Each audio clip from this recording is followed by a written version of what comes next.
So let's say now you have been given another array and the size of the array is n, and the question is to find maximum element in that array. Simple question. In how much time can you find maximum element in an array? In the most efficient, what is the most efficient code that you can write to do it? So you can write a simple for loop and solve this problem in order and time. How much space? Just order one space. And for that you can just have a variable which is max till now, and max till now can be initialized to -infinity, and then it is changing, and finally it will contain your answer. Okay, so cool. So everyone is clear with the iterative approach. Can you find maximum by using a simple recursive approach? How many of you can write recursive code to find max in an array? Okay, great. So see, there are many ways to do it, but the only reason why I am talking about this problem is because I want to introduce a new concept through a very simple example. Okay, cool. So let us try to learn it. Okay, so see, think of it in this way, that I have an array that contains some elements in it. Those elements are 7, 1, 4 and 3, 2, 6 and 5. Okay, so just think of it in this way, that let's say this is my I, which is 0, and this is my j, which is 0, 1, 2, 3, 4, 5, 6. Okay, cool. So I and j denote my array. Okay, now can I partition this array into two parts, which is from I to m, where m is the midpoint of I and j, and the second part is from m plus 1 to j. Okay, if let's say you are able to partition this array into two parts, and let's say for this you know the maximum element is max 1, and for this the maximum element is max 2. If you know the maximum of first half and the maximum of second half, which are max 1 and max 2 respectively, can you comment on the maximum for entire array?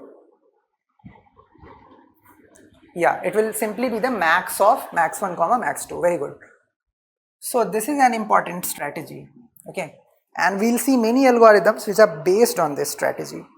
So what does this strategy do is, see, any array, like it was an array, okay, and now when I said array from I to m, this is nothing but a sub array of this array.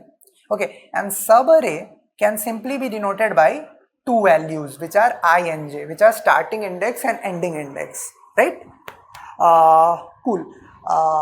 Subset cannot be, right? But sub array can definitely be denoted by two index, which are starting index and ending index. So let us imagine that there is a function that takes I and j. Okay, so initially I will be 0 and j will be n minus 1. Now what it does, so the responsibility of this function is to return me the maximum value from index I to index j. Now how this function is operating is, whenever I invoke this function, first this finds out the mid, which is m, and it calls for function from I to m, then it calls the function from m plus 1 to j. Okay, so obviously this function will start operating once this has finished its execution. Once this has finished its execution, then this will return its maximum, which is max 1. Once it has finished its execution, it will return max 2. Now once it has max 1 and max 2 received from its children, then it can do a last part, which is finding the max of these two values and return that to its parent. So that last thing which it will do is to simply compute the max of max 1 and max 2 and return it to its parent. So see, this entire picture that you are seeing, this thing is called as divide, and this last thing is called as conquer. So this is a classical approach of divide and conquer. Divide and conquer means that if you have a big problem means big array, then you can break that big array into two smaller arrays. Okay, and this problem is independent of this problem. To solve this, do you need this? To find maximum from I to m, do you need to know any element from m plus 1 to j? You do not need to know, right? So both the problems are independent from each other. So this can be solved independently, of course, first, And after this can be solved. Once you have max 1 and max 2 populated from here, then you can do the last part, which is conquering the responses that you received from your children. So you conquer that and then you just output the actual answer. So this is divide and conquer strategy. And we'll see many algorithms which are based on this divide and conquer technique. Okay. Cool. So this way you can execute this function. Now let's say if I have to write code for this and I have to get my job done. So how do I go about it? Okay. So let's say I write this function over here. So there is this function. This is my array. So I will be 0 and j will be 6 to start with. Okay. So what is the first thing that it will do? It will make a call for its left subarray and then it will make a call for its right subarray. So left subarray will be from f of 0 to 3 and right subarray will be f of 4 to 6. Okay.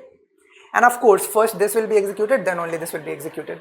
Now at the level of this, again there will be two calls which will be made. So let us think for a while that I am not going to execute it till down. Just tell me what will be the response that it will return. What do you think? The responsibility of this is to figure out maximum from index 0 to index 3, and this is my index 0 to index 3. So what is the maximum from there to there? It is 7, right? So the responsibility of this function is to somehow return 7 to its parent, and the responsibility of this function is to return the maximum from here to here, which is 5. So it will somehow return 5. And now the responsibility of it is to return the max of 7, 5 to its parent. Okay. So if you try to understand it, how much work is being done at this function? Forget about other functions. How much work is being done at this node? Just order 1, right? Because all that it is doing is what? It should be 6. Yes, you are right. It should be 6. It is just doing order 1 work, and that order 1 work is of finding the maximum of 2 numbers, right? So at every level you are just doing order 1 amount of work.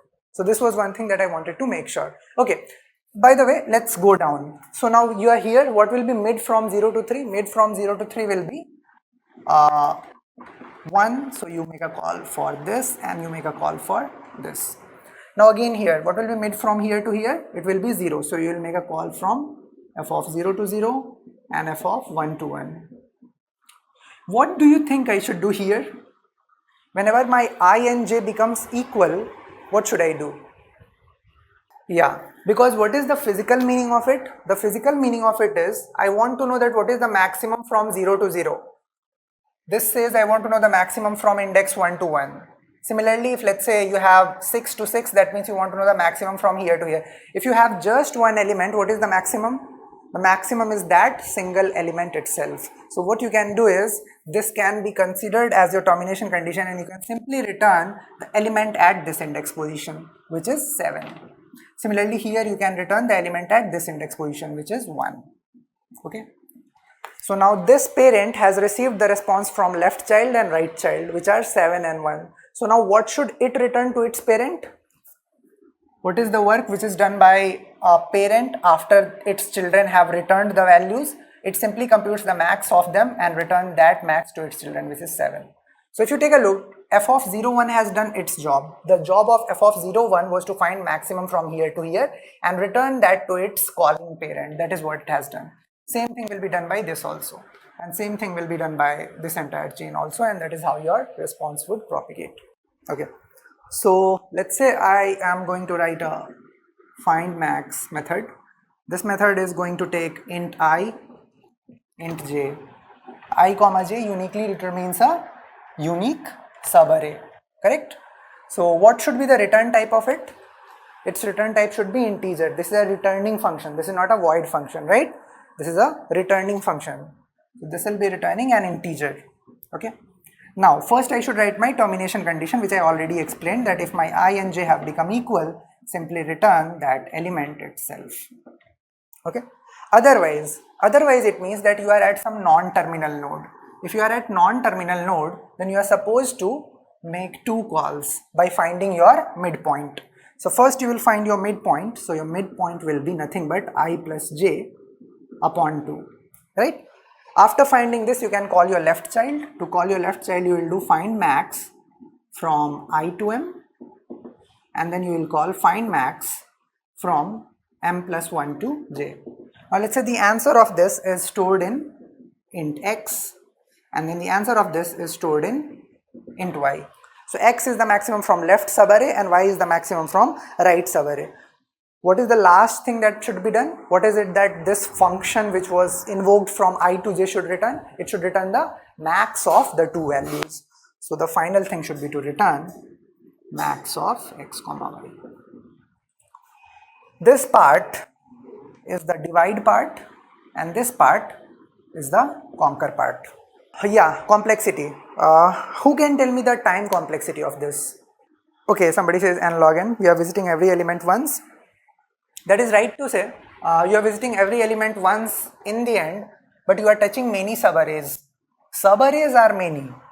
Although you are touching every element just once in the end, but there are many subarrays that you are touching.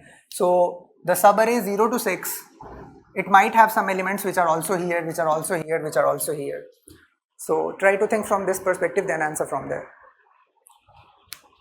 N leaf is the correct thing. Okay. So guys, let us understand it very clearly. So can somebody tell me how many nodes will be there in the last level? This will be a tree which will be having some nodes in the last level. So how many nodes? N nodes will be there in the last level. Why do you feel 1? There will be n nodes, right? F00, F11, F22, so until Fn minus 1 comma n minus 1, right? So there will be n nodes in the last level. How many nodes will be there above it? Because every parent has 2 child, so n by 2 nodes will be there above it. Above it n by 4, above it n by 8, and at the top 1. So you have n plus n by 2 plus n by 4 plus n by 8 plus n by 16 till 1. What is the sum of this series? Does anyone remember the sum of this series? If I take n common out, what does it become? 1 plus 1 by 2 plus 1 by 4 plus 1 by 8 and so on. What is this? The term which is inside, the expression which is inside, what is that? That is a GP. What will be the sum of this thing? Whatsoever is inside, what will be the sum of that? 1 plus 1 by 2 plus 1 by 4 plus 1 by 8. What can be the maximum sum of it? Even if this GP is infinite, its sum will be how much? 2. This thing will never be greater than 2. It will always be lesser than or equal to 2. Because for an infinite GP, the sum is a upon 1 minus r. Please revisit that, okay? So this thing will definitely be smaller than equals to 2. So total number of function calls that you would end up making will always be lesser than equals to order of 2 into n. So you can call it as order of n almost. And the time complexity would also be this much only, because at each node how much work I am doing? Just order 1 work. Do you remember something about recurrence relations? What will be the recurrence relation of this, by the way? So that is a homework for you. Think of it. I would say that if you are having trouble with time complexities, please revisit that lecture. That will be very helpful. And then for this problem, on your own, you think what will be the time complexity, the recurrence relation. What will it be? So I am giving a hint. If let's say T of n is the time required to find maximum in an array of size n, okay, then for T of n what you are doing, you are breaking it into 2 halves. So can I say that the time taken by this, which is computing the maximum in left half, can be denoted as Tn by 2? Can it be denoted as Tn by 2 or not? Similarly, for the right part, that can also be denoted as Tn by 2. And can this be denoted by order 1? Yes. So this entire thing is Tn. So that Tn is basically nothing but sum of 2Tn by 2 plus order 1. This is the recurrence relation for this.